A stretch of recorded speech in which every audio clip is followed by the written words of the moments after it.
Hello friends, good morning every one. வாங்க MCX market பற்றி discuss பண்ணலாம். யூஎஸ் ஆயில் எஸ்டர்டே வந்து ஒரு பாசிட்டிவ் அப்படிங்கிற மாதிரி சொல்லலாம். அதாவது ஒரு டிமாண்டு காலையிலலாம் கொஞ்சம் இறங்கிட்டு இருந்தது. ஸோ அந்த ஈரான் யூஎஸ் வார் வந்து சீக்கிரமாக முடிய போகுது அப்படின்னு சொல்லிட்டு அரேபிக் சைட்லேருந்து நமக்கு வந்து ரிப்போர்ட் வந்து வந்திருந்தது. ஸோ அதை பேஸ் பண்ணி பார்த்தீங்க அப்படின்னா ஃபர்ஸ்ட் ஆஃப் அதாவது ஈவினிங் வரைக்கும் ஒரு 5 o'clock வரைக்கும் நமக்கு வந்து க்ரூட் ஆயில் சப்ளை அப்படின்னு சொல்லலாம். அது மட்டும் இல்லாமல் இன்வென்ட்ரி டேட்டாவும் சப்ளை கொடுத்தனால அது கொஞ்சம் சப்போர்ட் பண்ணுது. ஸோ ஈவினிங் மேலே பார்த்தீங்க அப்படின்னா கொஞ்சம் ரெக்கவரி ஆயிருக்கு. கிட்டத்தட்ட எவ்வளோ ரெக்கவரி ஆயிருக்கு அப்படின்னா க்ரூட் ஆயிலெல்லாம் நமக்கு 8476 இருந்து நமக்கு 9065 கிட்டத்தட்ட ஒரு 500 பாயிண்ட்ஸுக்கு மேலே நமக்கு வந்து மேலே வந்து க்ளோஸ் ஆயிருக்கு அப்படிங்கிற மாதிரி சொல்லலாம். இப்போதைக்கு வந்து நேற்று வந்து ஒரு ஹேமர் கேண்டல் வந்து ஃபார்ம் ஆயிருக்கு. ஸோ இன்னைக்கு வந்து ஒரு $2 வந்து மைனஸில் போயிட்டு இருக்கு. எதனாலங்க? நேற்று தானே நமக்கு வந்து வார் முடிஞ்சிருச்சுன்னு சொன்னாங்க, சப்ளை வந்து கொடுத்துருந்தது, மறுபடியும் ஏன் மேலே வந்தது அப்படின்னா இப்போ ஈரான் சைட்லேருந்து என்ன சொல்லியிருக்காங்க அப்படின்னா யூஎஸ்ல இருந்து எந்த ஒரு இதுவுமே வரல, எந்த ஒரு என்ன சொல்றதுன்னா டிசிஷனும் அவங்க வந்து எடுக்கல. இன்னமும் நாங்கள் கொடுத்த 14 பாயிண்ட்ஸை பற்றி ரிவ்யூ பண்ணிட்டு தான் இருக்கிறாங்களே தவிர ஸோ அமெரிக்கா சைட்லேருந்து இன்னும் எங்களுக்கு வந்து எந்த ஒரு டிசிஷனும் வந்து வரல, எந்த ஒரு ரிப்போர்ட்டும் வரல அப்படிங்கிற மாதிரி சொல்லியிருக்காங்க. ஸோ அதை பேஸ் பண்ணி மறுபடியும் பார்த்தீங்க அப்படின்னா ஒரு செல் சைடு ஓப்பனில் வந்து அதாவது ஒரு பியரிஷ் ஓப்பனில் வந்து நமக்கு வந்து யூஎஸ் ஆயில் வந்து ஓப்பன் ஆயிருக்கு. ஓகேங்களா? ஆக்சுவலி பார்த்தீங்க அப்படின்னா நமக்கு வந்து ஹேமர் கேண்டல் ஃபார்மாக இருக்கிறப்ப ஹையாக பிரேக் அவுட் பண்ணால் தொடர்ந்து நமக்கு பை சைடு போகிறதுக்கு தான் சான்சஸ் வந்து அதிகம். ஏன்னா நமக்கு இந்த இடத்துல பார்த்தீங்கன்னாலே தெரியும் May 6th. So May 6th low வந்து $88, க்ளோஸ் வந்து பார்த்தீங்க அப்படின்னா $96. கிட்டத்தட்ட ஒரு $8 மேலே கொண்டு போய் பையர்ஸ் தான் க்ளோசிங் வச்சிருக்கிறாங்க. மறுபடியும் எஸ்டர்டே வந்து லோ வந்து $89.85, க்ளோஸ் வந்து $97.65. ஸோ என்னதான் நமக்கு வந்து அதாவது இந்த இடத்துல எஸ்டர்டே வந்து பார்த்தீங்க அப்படின்னா ஒரு $9 வந்து மேலே கொண்டு வந்து க்ளோசிங் வச்சிருக்காங்க. என்னதான் செல்லர்ஸ் வந்து கொஞ்சம் கீழே இறக்கினா கூட மறுபடியும் ஒரு நியூஸ் மூலியமாவோ இல்லைன்னா பையர்ஸோ உள்ளார வந்து நமக்கு ஃபுல் அண்ட் ஃபுல் ஒரு பை சைட் க்ளோசிங் தான் கொடுத்துட்டு இருக்காங்க. ஓகேங்களா? ஸோ ஹையாக பிரேக் அவுட் பண்ணால் கண்டினியூஸாக நமக்கு வந்து அதாவது இன்னைக்கான ஹை வந்து 98.65. ஸோ இதை பிரேக் அவுட் பண்ணால் கண்டினியூஸாக நமக்கு வந்து கொஞ்சம் பை போகிறதுக்கான பாசிபிலிட்டிஸ் வந்து இன்னைக்கு வந்து இருக்கு. இப்போ க்ரூட் ஆயில் எடுத்துக்கிட்டோம் அப்படின்னா எஸ்டர்டே வந்து இந்த சப்போர்ட் ஜோன் வந்து பார்த்துருந்தோம். 8476 வந்து நமக்கு வந்து டபுள் பாட்டம் சப்போர்ட்டாக வந்து ஒர்க் அவுட் ஆயிருக்கு. அதே மாதிரி 9206ங்கிறது டபுள் டாப் ரெசிஸ்டன்ஸாக வந்து இப்போதைக்கு வந்து இருக்கு. இன்னும் ஒர்க் ஆகலை, இப்போதைக்கு வந்து இருக்கு. சப்போஸ் நேற்று க்ளோஸுக்கு கீழே அதாவது 8960 தான் எஸ்டர்டேவோட க்ளோஸு. ஸோ இந்த க்ளோஸுக்கு கீழே ஓப்பனிங் கொடுத்தது அப்படின்னா 8476 வரைக்கும் வந்துட்டு இந்த இடத்துல அகைன் வந்து சப்போர்ட் எடுக்கிறதுக்கு சான்சஸ் இருக்கு. இந்த இடம் வந்து ரெசிஸ்டன்ஸாக ஒர்க் அவுட் ஆகுமா அப்படின்னு கேட்டிங்க அப்படின்னா கிடையாது. இது வந்து buy side break out point. So 9206ங்கிறது buy side break out point. இதை பிரேக் அவுட் பண்ணால் கண்டினியூஸாக நமக்கு வந்து ஒரு 200 to 300 பாயிண்ட்ஸ் வரைக்கும் மேலே வரதுக்கான பாசிபிலிட்டிஸ் வந்து இருக்கு. ஸோ இப்போதைக்கு க்ரூட் ஆயிலில் வந்து ரெசிஸ்டன்ஸ் வந்து ட்ராப் பண்ணலை. ஏன்னா நியூஸை பேஸ் பண்ணி பார்த்தீங்க அப்படின்னா ஈரான் சைட்ல இருந்து அவங்க சொல்லியிருக்கறனால கண்டிப்பாக வந்து கொஞ்சம் டிமாண்ட் போகிறதுக்கான பாசிபிலிட்டிஸ் வந்து நமக்கு க்ரூட் ஆயிலில் வந்து இருக்கு. ஸோ ட்ரிபிள் பாட்டம் ரெசிஸ்டன்ஸுங்கிறது 8476. அதே மாதிரி பை சைட் பிரேக் அவுட் பண்ணுங்கிறது 9206. லோக்கு கீழே அதாவது க்ளோஸுக்கு கீழே ஓப்பனிங் கொடுத்தது அப்படின்னா ஸோ இந்த இடத்துல வேணால் நமக்கு வந்து செல்லிங் நடக்கிறதுக்கான சான்சஸ் வந்து இருக்கு. ஓகேங்களா? ஸோ இந்த இடத்துல செல்லிங் ஆனால் கூட மேபி இதை பிரேக் அவுட் பண்ணால் மறுபடியும் வந்து பை சைட் பிரேக் அவுட் தான். ஓகே, நெக்ஸ்ட் வந்து நேச்சுரல் கேஸ். இப்போ நேச்சுரல் கேஸ் எடுத்துக்கிட்டோம் அப்படின்னா எஸ்டர்டே வந்து நமக்கு ஒரு என்ன சொல்றது அப்படின்னா ஒரு டிமாண்டு தான் கொடுத்துருக்காங்க. அதாவது ஃபோர்காஸ்ட்டுங்கிறது 72.00B. அதாவது ஃபோர்காஸ்ட்டுங்கிறது எதிர்பார்க்கறது இல்லைன்னா தேவைப்படுறது அப்படிங்கிற மாதிரி சொல்லலாம். அவங்க கிட்ட இருக்கிற ஸ்டோரேஜ் வந்து 63B தான். அப்போ அந்த இடத்துல வந்து ஒரு ஷார்டேஜ் வந்து கிரியேட் ஆகும். அதனால டிமாண்ட் வந்து நடந்திருக்கு. இப்போ ஆல்ரெடி நேச்சுரல் கேஸ் வந்து பைஸ் தான் போகிறதுக்கு சான்சஸ் இருக்கு அப்படிங்கிற மாதிரி எஸ்டர்டேவே வந்து பார்த்துருந்தோம். அதாவது 255.4 தான் நேச்சுரல் கேஸோட சப்போர்ட் ஜோன்.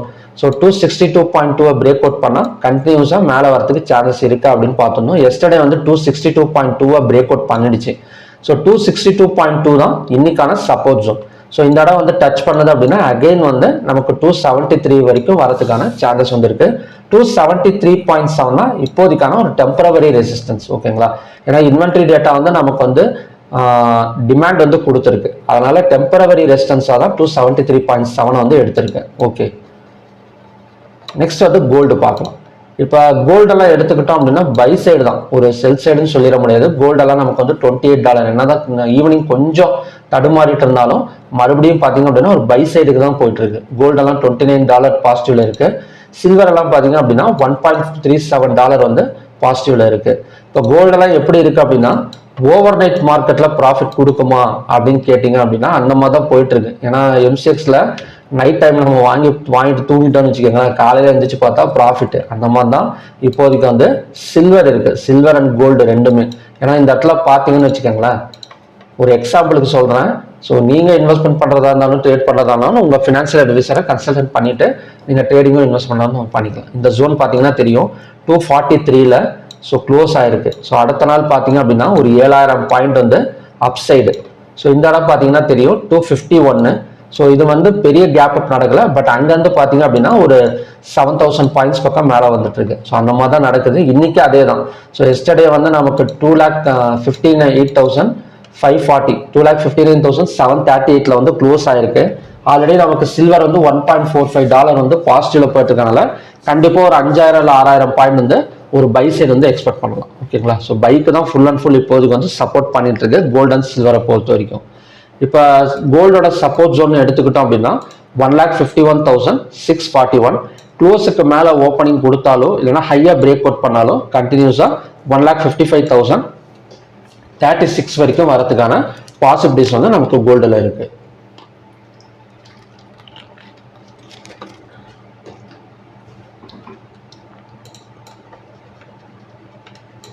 ஓகே, நெக்ஸ்ட் வந்து சில்வர் பார்க்கலாம். ஸோ சில்வரோட சப்போர்ட் ஜோனுங்கிறது 2,54,961. மேக்ஸிமம் இந்த இடம் வராது.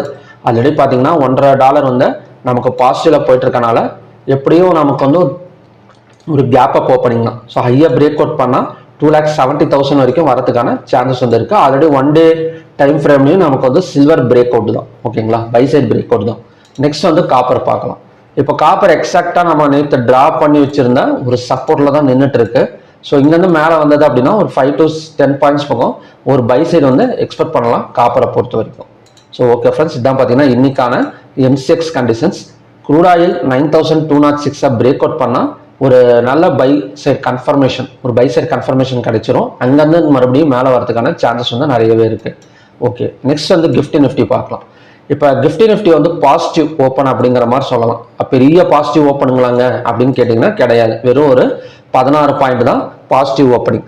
இப்போ ஈரானோட ஸ்டேட்மெண்ட் வந்து க்ரூட் ஆயில் வந்து சப்ளை பண்ணுது அப்படின்னா கண்டிப்பாக கிஃப்டி நிஃப்டியை என்ன சொல்றது அப்படின்னா இந்தியன் மார்க்கெட்டை வந்து மறுபடியும் வந்து கொஞ்சம் கீழே இறங்கிறதுக்கு சான்சஸ் இருக்கு. ஆனால் இந்தியன் மார்க்கெட்டை பொறுத்த வரைக்கும் இப்போதைக்கு வந்து ஒரு பை சைடில் இருக்கு அப்படிங்கிற மாதிரி சொல்லலாம். இப்போ ஒரு 12 பாயிண்ட் போயிட்டு இருக்கு.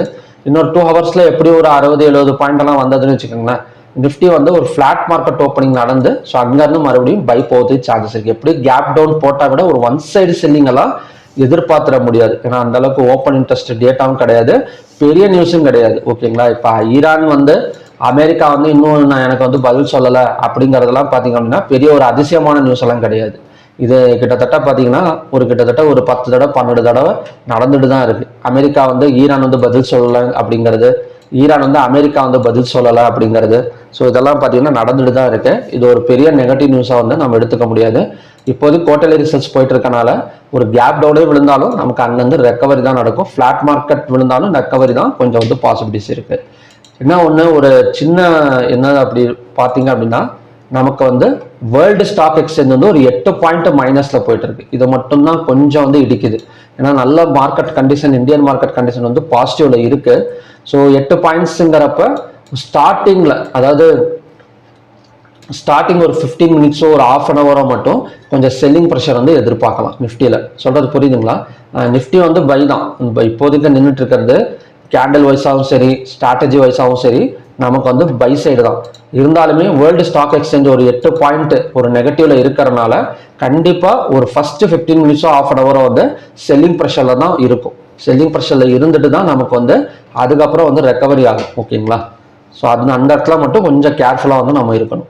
நெக்ஸ்ட் வந்து ஏடிஆர் வேல்யூஸ். இப்போ ஏடிஆர் வேல்யூஸ்ல பெரிய நெகட்டிவ் எல்லாம் கிடையாது. இப்போ இன்ஃபோசிஸ், விப்ரோ எல்லாம் பார்த்தீங்க அப்படின்னா ஒரு 1% இறங்கி இருக்கு. இன்ஃபோசிஸ் வந்து 0.555% இருக்கு. மற்றபடி ஐசிஐசி, ஹெச்டிஎஃப்சி பேங்க், ரிலையன்ஸ் மட்டும் -1.15%. ஸோ ஓவராலாக பார்த்தீங்க அப்படின்னா நமக்கு வந்து கொஞ்சம் பரவாயில்ல, பெரிய அளவில் வந்து பாசிட்டிவும் கிடையாது நெகட்டிவும் கிடையாது அப்படிங்கிற மாதிரி சொல்லலாம். ஓகேங்களா? ஸோ ஓகே ஃப்ரெண்ட்ஸ், இதான் பார்த்தீங்கன்னா இன்னைக்கான கண்டிஷன்ஸ். நிஃப்டி ஒரு 10 பாயிண்ட் 20 பாயிண்ட் தான் பாசிட்டிவ்ல ஓப்பன் ஆயிருக்கு. கொஞ்சம் பாசிட்டிவ் வந்தது அப்படின்னா ஒரு 100 பாயிண்ட் எல்லாம் கொஞ்சம் மூவ்மெண்ட் கொடுத்துருந்துச்சு காலையில் அப்படின்னா கண்டிப்பாக வந்து எப்படியும் ஒரு வாலட்டிலிட்டி இருக்கும். ஏன்னா வேர்ல்டு ஸ்டாக் எக்ஸ்சேஞ்ச் நமக்கு 8 பாயிண்ட்ஸ் மைனஸில் இருக்கனால எப்படியும் பார்த்தீங்க அப்படின்னா நமக்கு வந்து வாலட்டிலிட்டி வந்து எக்ஸ்பெக்ட் பண்ணலாம். ஓகேங்களா? ஸோ ஓகே ஃப்ரெண்ட்ஸ், மறுபடியும் பார்த்தீங்க அப்படின்னா இன்னும் நல்ல ப்ரெடிக்ஷன் வீடியோவில் நான் உங்களை மீட் பண்ணுறேன். Thank you very much.